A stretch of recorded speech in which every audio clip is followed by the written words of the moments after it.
क्या आपके जीवन में कभी ऐसा समय आया है जब आपने यह पूछा हो कि हे प्रभु, कब तक? ये संघर्ष और निराशा कब तक चलेगी? ये आर्थिक समस्याएं कब तक चलेगी? ये स्वास्थ्य की परेशानी कब तक रहेगी?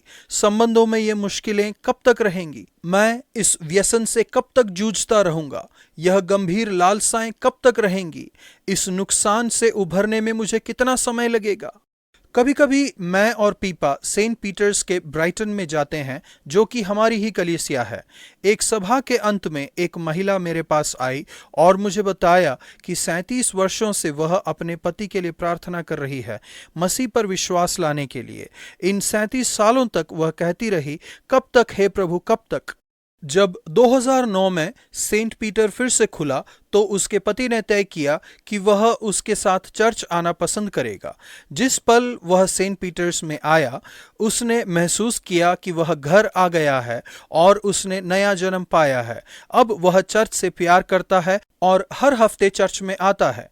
परमेश्वर ने उसकी पत्नी की विनती सुनी। हमारी पूरी बातचीत में वह अपने चेहरे पर आनंद व्यक्त करते हुए यही दोहरा रही थी, कब तक हे प्रभु, कब तक? अंत में उसने अपनी प्रार्थना का उत्तर पाया। कब तक हे प्रभु, कब तक? हमारे आज के भजन के आरंभिक शब्द हैं। दाऊद लगातार 4 बार पुकारता है, कब तक? ऐसा समय भी आता है जब ऐसा प्रतीत होता है कि परमेश्वर हमें भूल गए हैं। ऐसा लगता है कि उन्होंने अपना चेहरा छिपा लिया है। किसी अबोध कारण की वजह से हम अपने साथ उनकी उपस्थिति महसूस नहीं कर पाते। हर दिन संघर्ष भरा दिन लगता है। अपने विचारों से लड़ते हुए हर दिन दुखों से भरा लगता है। ऐसा लगता है कि हम हार रहे हैं और शत्रु हम पर जय पा रहा है। ऐसी स्थिति में आपको कैसे प्रतिक्रिया देनी चाहिए? भजन संहिता 13 का 1 से 6 तक। आगे बढ़ते रहें। आज के भजन में हम 4 बातों को देखते हैं जिसे आपको हर मुश्किल घड़ी में करते रहना चाहिए। पहला, प्रार्थना करते रहें। दाऊद परमेश्वर को पुकारता रहा, हे मेरे परमेश्वर यहोवा, मेरी ओर ध्यान दे और मुझे उत्तर दे, मेरी आंखों में ज्योति आने दे। वह परमेश्वर के सामने अपना दिल उंडेल देता है।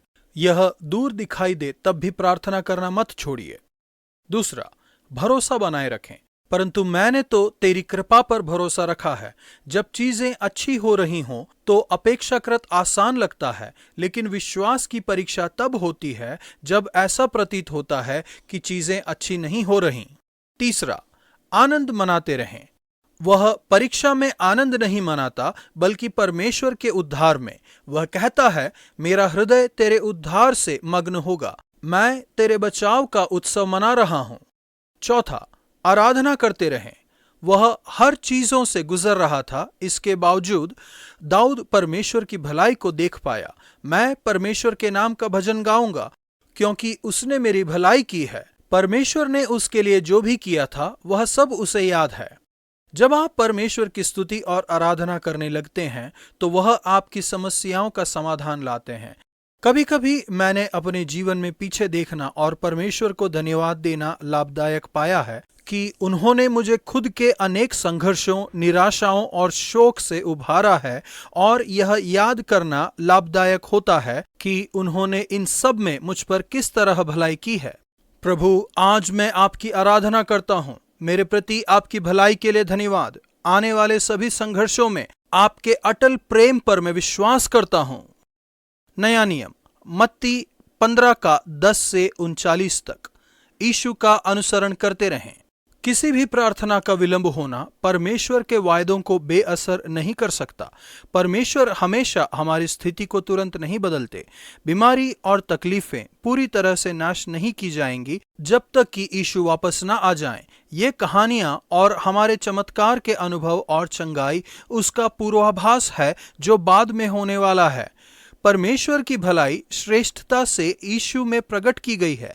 एक बार फिर इस पद्यांश में हम यीशु की अद्भुत भलाई को और वे पाप, बीमारी और तकलीफों से कैसे निपटते हैं उसे देखते हैं। नंबर 1, अपने मन को नया बनाते रहिए। यीशु कहते हैं कि हमारी परेशानी सामान्य चीजों को लेकर नहीं है, जैसे भोजन, खाना अंदर जाता है और आपके शरीर से बाहर निकल जाता है। जो चीज आपको नुकसान पहुंचा सकती है वह अंदर से आती है। जो मुंह से निकलता है वही मनुष्य को अशुद्ध करता है। वास्तविक परेशानी आपके दिल में पाप है कि कुंचित हत्या, परस्त्री गमन, व्यभिचार, चोरी, झूठी गवाही और निंदा मन ही से निकलती है। यही है जो मनुष्य को अशुद्ध करती है। यीशु के शब्दों की चुनौती यह है कि हालांकि हम शरीर से हत्या या व्यभिचार नहीं करते, हम सब पहली ही बाधा में गिर जाते हैं। सबसे पहली बात जो यीशु ने कही है वह है बुरे विचार। हमारे पाप का हल बाहरी रीति रिवाज नहीं है, जिस तरह से फरीसी संघर्ष कर रहे थे। केवल परमेश्वर ही मेरे मन को बदल सकते हैं। मुझे बदलने और पवित्र करने के लिए मुझे पवित्र आत्मा की मदद चाहिए। नंबर 2, चंगाई के लिए प्रार्थना करते रहें। अपने बच्चों को तड़पता हुआ देखने से ज्यादा कष्टदायक कोई चीज नहीं है। कनानी स्त्री की बेटी भयानक दर्द में थी। यह स्त्री अवश्य ही अपने दिल में रो रही होगी, कब तक हे प्रभु, कब तक। लेकिन वह चंगाई के लिए विनती करती रही और उसने इस सच्चाई से निराश होने से इनकार कर दिया कि यीशु उसकी प्रार्थना का उत्तर देते नजर नहीं आ रहे थे। पर वह आई और उसे प्रणाम करके कहने लगी, हे प्रभु, मेरी सहायता कर। यीशु ने देखा कि उसका विश्वास बड़ा है और उसने उसकी बेटी को चंगा किया। वह लंगड़ों, अंधों, लूलों, गूंगों और अन्य कई लोगों को चंगा करते रहे। नंबर 3, भूखों को तृप्त करते रहें। यीशु ने केवल बीमारों को ही चंगा नहीं किया, बल्कि उन्हें भूख से पीड़ित लोगों की भी बेहद चिंता थी। वह कहते हैं, मुझे इस भीड़ पर तरस आता है क्योंकि वे 3 दिन से मेरे साथ हैं और उनके पास कुछ खाने को नहीं, और मैं उन्हें भूखा विदा नहीं करना चाहता। यीशु बहुत थोड़े में बहुत कुछ करने में सामर्थी थे। उन्हें बहुत कम भोजन दिया गया जिसमें उन्होंने बड़ी भीड़ को खाना खिलाया। यदि आप उन्हें छोटी सी मात्रा देंगे अपने जीवन और अपने स्रोतों की, तो वह उन्हें बढ़ाने में और महानता से उसका उपयोग करने में सामर्थी हैं। यदि यीशु ने थोड़ी सी भूख के लिए इतनी चिंता की, तो वह लाखों करोड़ों लोगों की कितनी चिंता करेंगे जो आज भी दुनिया में भूख और कुपोषण से पीड़ित हैं। यीशु के अनुयायी होने के नाते आज हमें भूखों के लिए कार्य करना है। निश्चित ही हर कोई यीशु को मानेंगे, लेकिन कई फरीसी खेदित हुए जब उन्होंने यीशु के बारे में सुना। यीशु ने जो कहा था उससे लोग खेदित हुए। यदि आज मसीही जन और चर्च कहने लगेंगे तो इसमें कोई आश्चर्य की बात नहीं कि बहुत से लोग खेदित होंगे। प्रभु, पीड़ित लोगों के लिए मुझे अपनी करुणा दीजिए, चाहे वे बीमारी से या भूख से या किसी अन्य कारण से पीड़ित हैं। आइए पवित्र आत्मा। पुराना नियम, उत्पत्ति 43 का 1 से 44 के 34 तक। आशा बनाए रखें।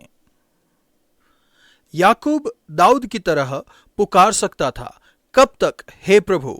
उसकी तकलीफें चलती ही जा रही थीं। वह 20 साल से अपने खोए हुए पुत्र के लिए दुखी था। अब वहां पर भयंकर सूखा पड़ा था और अब उसे सबसे ज्यादा प्यारे पुत्र बिन्यामीन के खोने का दुख सता रहा था।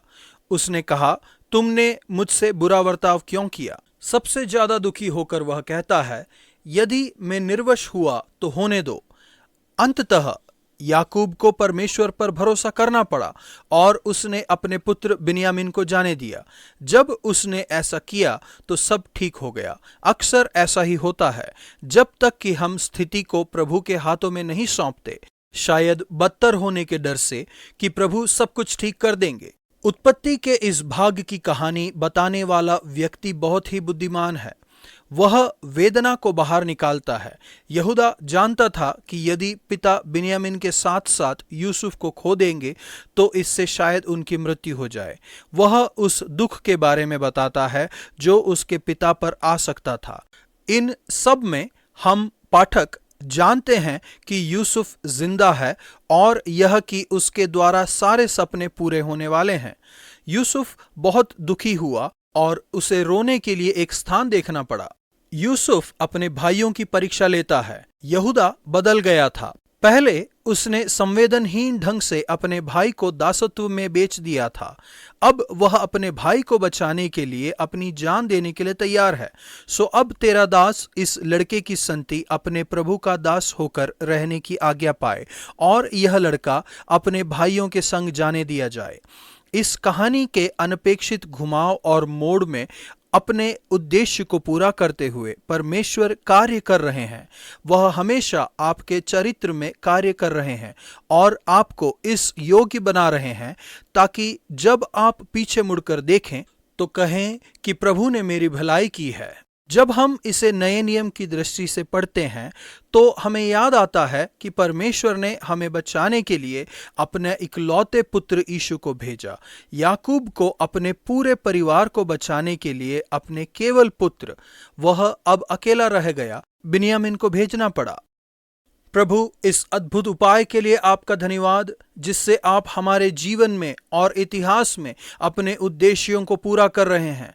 जब मैं पुकारूं, हे प्रभु कब तक, तो मेरी मदद कीजिए ताकि मैं यीशु का अनुसरण करता रहूं, प्रार्थना करता रहूं, विश्वास करता रहूं, आनंद मनाता रहूं, आराधना करता रहूं और आप में अपनी आशाएं बनाए रखूं। उत्पत्ति 43 का 1, 44 का 34। ये पद्यांश बहुत ही मर्मस्पर्शी है और हमें अनिश्चित अंत वाले नाटक में छोड़ देता है।